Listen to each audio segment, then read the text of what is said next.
Hi, friends!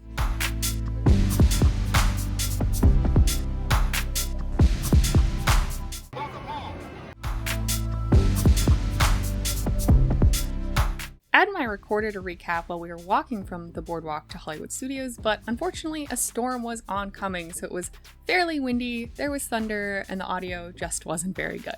On Friday, September 10th, we had a Hollywood Studios day. We woke up this morning a little bit before 7 a.m. and I managed to snag a Rise of the Resistance boarding group number 34. In the morning when we went over to the park, the boat was right there out ready to take us, so we hopped on that.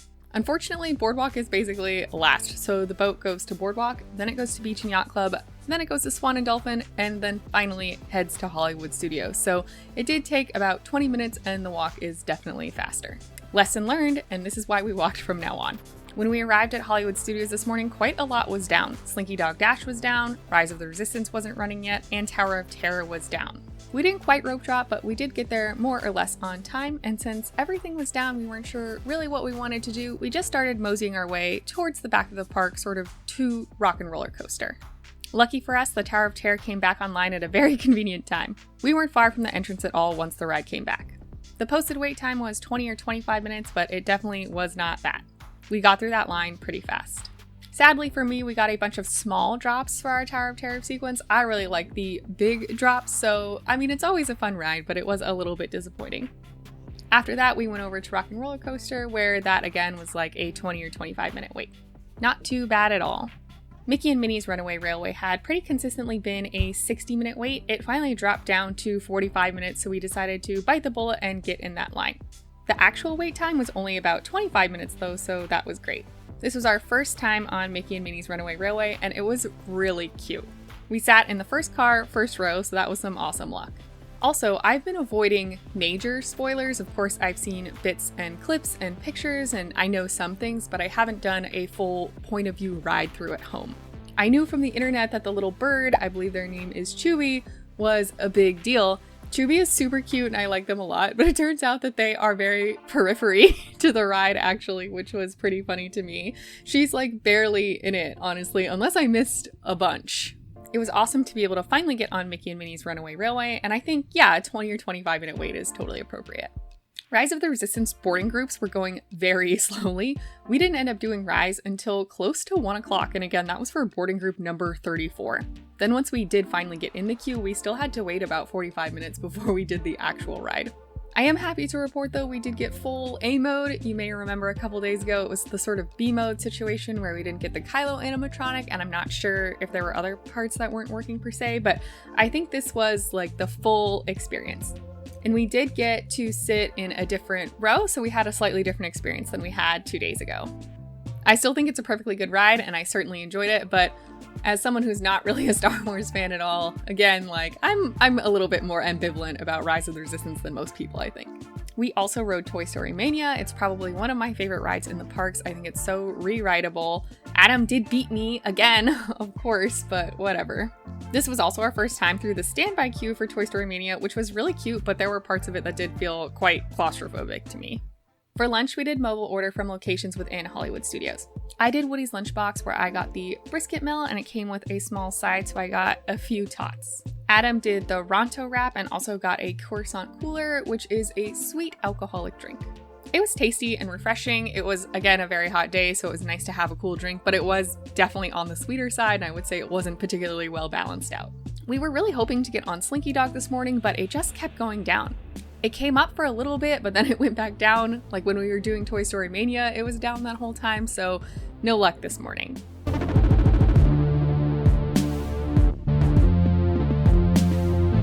Hi, friends. So last we talked, we were outrunning the storm on our way into Hollywood Studios for the second part of our day. It's now like 11:30 at night, And so the sky is much less scary. true. A lot happened, also not that much. We did make it into the gates before it started raining, and I ran to the bathroom, and then it started sprinkling, and we basically just took shelter in the shops on Hollywood Boulevard while it friggin' poured for, what do you think, like 45 minutes, an hour? Yeah, it's about 45 minutes. It's kind of a long time, but we looked at a lot of really cute things, and I'm so proud of, particularly myself, for resisting buying any of the things. So yeah, we just hung out in the shops. It was fine. After that, we decided to do Mickey and Minnie's again. It was really cute. It was close to, Hollywood Boulevard. Yeah, it was close. It was still raining a little bit, but it was very manageable. Like, we didn't even put our ponchos back on. Right. I don't think. So it was very lightly raining by the time we left the shops. So we sat in row 2. Earlier today, we were sat in row 1, so we were still in the first car. Most of the story was the same. We did end up in a different spot during the Daisy room. Dance, yeah.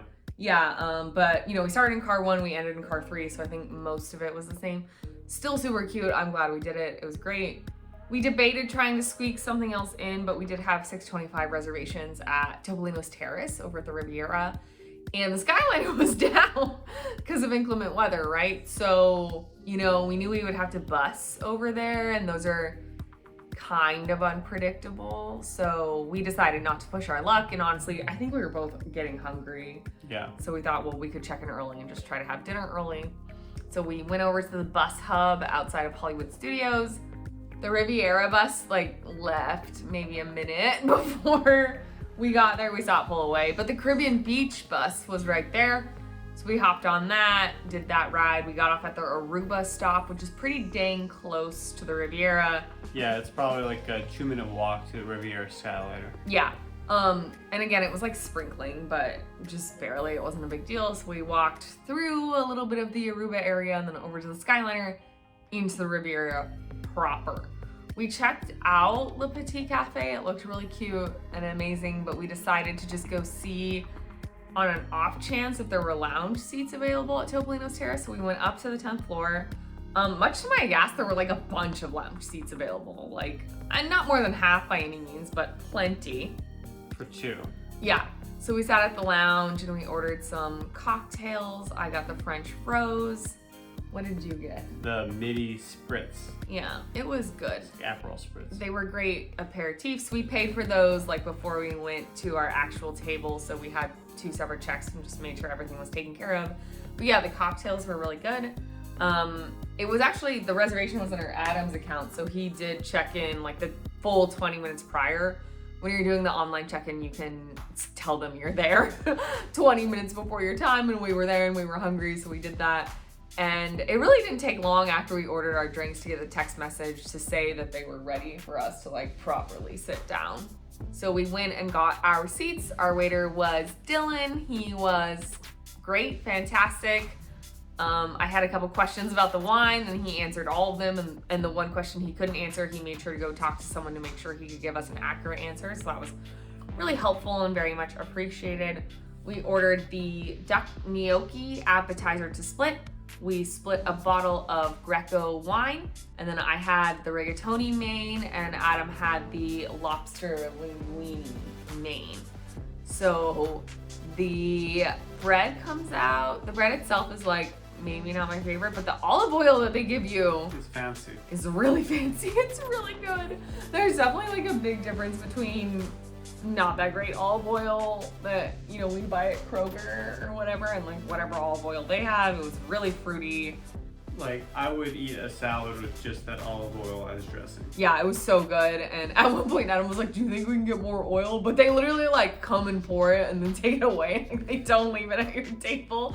And I think that's for a reason. So we didn't ask for more oil. I'm not really sure. Probably sure you could. But... Yeah, it would probably be fine, but it was fine. We were full anyway. So, and then the duck gnocchi came out and oh my God. It was so good. It was so good. It's the best duck I've ever had, easily. The gnocchi were also really good. They put some crispy breadcrumbs on top or something to give you some textural differences. There were some little leafy herbs. I have no clue what the sauce was, but it was so tasty. Yeah, it was definitely the best thing we had all day. Definitely a highlight of today. Probably going to end up being a highlight of the trip. I don't really understand why they don't sell that as a main instead of an appetizer, because it was a little guy. It was small.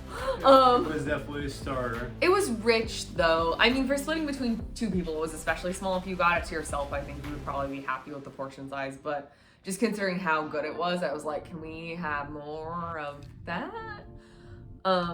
Yeah, and the wine we got, also the Greco, was super good. It was crisp and refreshing, but it wasn't too light. It had some body to it. I think it was a really nice medium ground for the duck and then also for our pasta mains. And the pacing was really great. Like, they definitely didn't rush us. Our waiter made it very clear that we were not being rushed out. So that was nice, but it also wasn't super slow, which can be frustrating if that is the case. So I felt like the pacing was pretty much perfect. So yeah, we got our appetizer, we had the bread with the wonderful olive oil, the wine came out, obviously. We had our cocktails from before that we had already finished, and then our mains came out. So I had the rigatoni. It comes with chicken and broccoli rabe and mushrooms and some sort of very rich, delicious sauce. The broccoli rabe is definitely bitter. That's just kind of how it goes. I think it cuts well with the richness of But yeah, I think that's, they picked that very intentionally. The mushrooms add a little bit of meatiness. The chicken was very tender. Overall, it's one of the cheaper entrees you can get there. Definitely. I think it was $34 or so. Crazy. That is the cheapest. But you had Well, a big portion. it's signature dining. It was big, yeah. It was big. It was really filling. I couldn't finish it. Adam helped me finish, which was great. It was really good. I was very happy with it, but definitely, I still think the duck gnocchi was better, for sure. For sure. Yeah. For sure. And then Adam's lobster linguine was super fancy. It was gastro pubby almost. So my pasta came out and it looked like pasta, not that that's bad or anything, but it wasn't anything special looking. Adam's came out and it was a perfectly placed bed of rectangular pasta, lobster on top, and the side had these weird green mousse puffs, which ended up being asparagus mousse, and with some little black crunchy things and a couple of little white dots that were sweet, some pickled onion, his edible was flowers and everything. super fancy looking. I did not expect it to be that fancy. I thought it would be a bigger portion of pasta. That just looked like pasta, Yeah, the menu did not tell me it was going to be that fancy. I thought they were just giving me a lot of lobster for that price, but it's fine. I had a really great time eating with my eyes instead of my belly. It was a small amount of pasta, especially. I think the amount of lobster was probably okay. Yeah, the amount of lobster. But the It was a full ratio. lobster tail. It was definitely a full lobster. Yeah, the ratio of pasta to lobster was almost 1-to-1. Yeah. Which is you would expect more noodles, I think. But you enjoyed it, right? I did, especially with the wine. It was excellent. Yeah, I think we agree though that my entree overall was probably better. I think so. And certainly for the price point, it was better. Absolutely. But we definitely agreed that the duck gnocchi was the winner for sure of the meal. It was so fantastic. And then afterwards, we were pretty much wrapped up with our meal, and we had a different waiter talk to another table and say yeah, the duck gnocchi is the best thing we have. And I definitely agree. But we were both able to pop out onto the terrace separately, and then again, sort of at the end of the meal, we finished our wine out there. The terrace is really beautiful. It was super empty. I mean, I think right now is a really weird time in Disney when in general things are kind of empty, because I think they're still a little short-staffed, so they're not booking as many tables in restaurants. And then not that many people are here overall. Some sort of combination between primary schools back in, most colleges are back in, COVID-19 is obviously flaring, and then I think a lot of people who might normally come during this time are waiting for the 50th in a few weeks. So it was pretty empty, and yeah, the terrace was largely empty. There was, 1 or 2 parties max up there when we were out there. And it was a really beautiful view of the resort itself. You can see, all of Caribbean Beach. You can see bits of Epcot. You can see bits of Hollywood Studios. The Swan and Dolphin are very imposing on that skyline, but it was super nice. And because it had stormed earlier that day, weather-wise, it was actually really, really pleasant outside. Not too humid, very not hot, honestly. I didn't check the temperature, but for the first time in forever, I wasn't sweating. So it was a really nice time. Yeah, no, the terrace was excellent. It was, the sun was very low in the sky. It was right after sunset, so it was blocking out the clouds from the storms we had earlier today, obviously. And it was just a really nice setting, and just, able to enjoy our drinks, have some nice conversation, and it was quiet, so we don't really the only ones out there. Yeah. For the most part. It was really cool to kind of take a moment and just relax and have a nice view. Yeah. Good. So our dinner reservation was at 6:25 and we were seated a little bit earlier. So we didn't end up staying for the 10 p.m. Epcot Forever fireworks show. And they made it very clear that we definitely could have or have left. Right, And and come back. with the receipt. Just like not in the cards for us tonight. It's totally fine. I'm not fussed about it at all. But if that's something you're interested in, I do think it would be a fantastic view. Yeah, you're definitely paying for the view a little bit too with the price of the entrees. Yeah, well, and the ambiance and like all of the cast members were literally fantastic. But Yeah. we had a really great time. That being said, like we're still never gonna buy Riviera Resort contract for a home resort for DVC. So feel good about that choice. By the time we were done with dinner, storms had passed, so Skyliner was back up. We skylined back over to Epcot. It was very not busy, so we had a whole cart to ourselves, which was nice.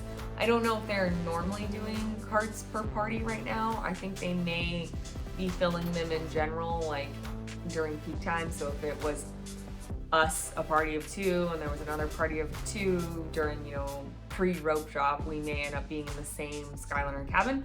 But we had a cabin to ourselves, and we got one that was unwrapped, so the views were really nice. Happily Ever After was going off in the distance, so it was fun to see the fireworks from Skyliner.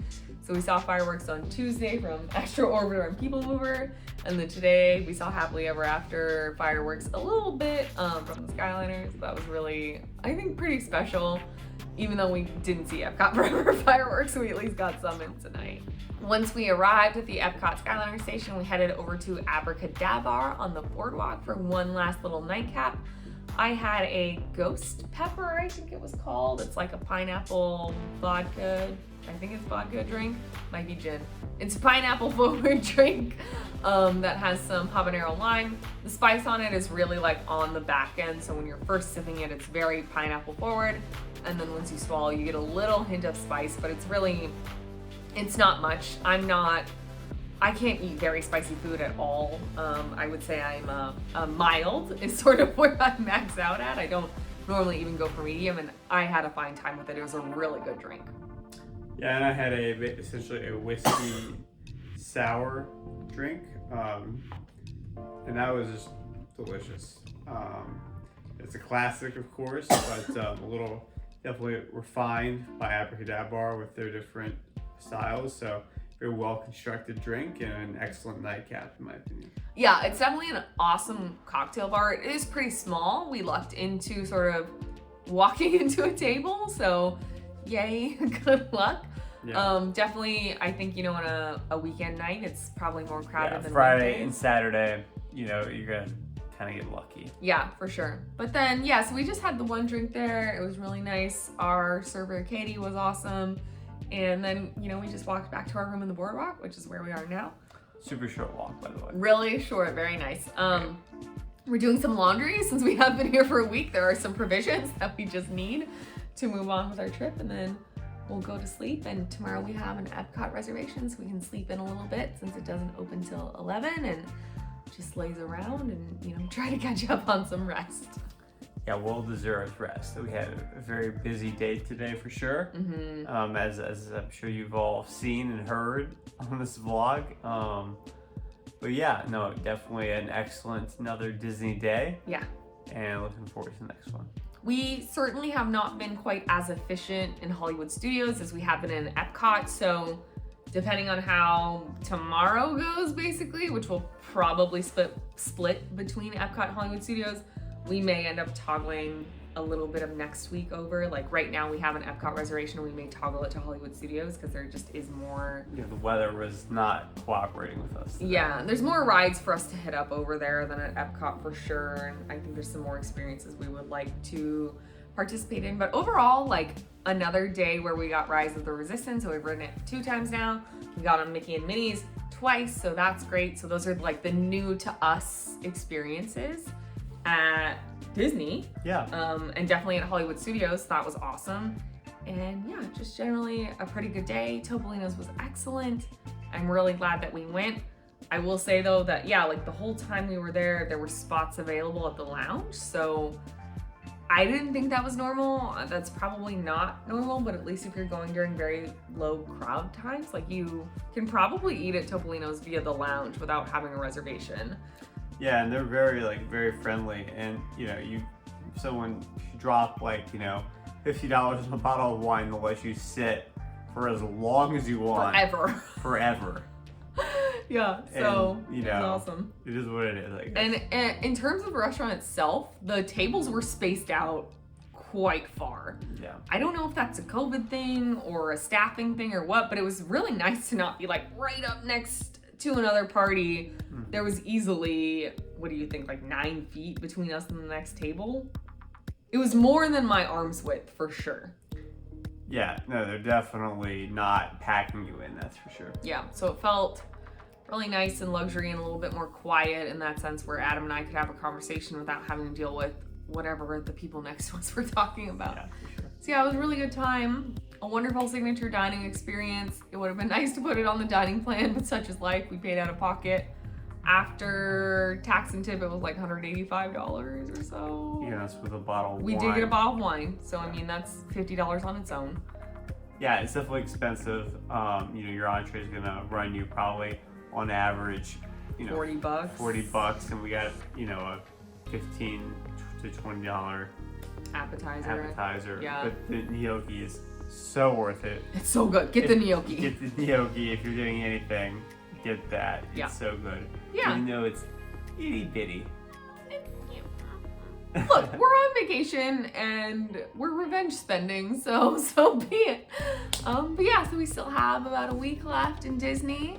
If you want to follow along on those adventures, be sure to like this video and then subscribe to the channel. Once you subscribe, you can ring that bell icon to receive notifications whenever we post new videos. We're probably going to do a vlog every day. I'm not entirely sure, but there certainly will be more highlights to come. Yeah, we're trying. We're very much amateurs at this. And honestly, like in the parks, it's so loud and there's so much copyrighted music playing that I'm nervous to vlog there. So it's much easier to do it back at the hotel. Yeah, Post, and I'll splice it in footage. I hope that's the plan. You got a lot of B-roll, right? Oh, probably not a lot, but we got some B-roll. Some. Yeah.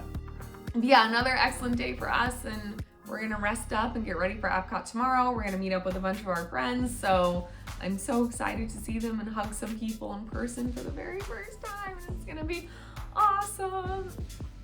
So thanks for coming along on the journey, and we will see you real soon at Pixie Dust PhD. Bye.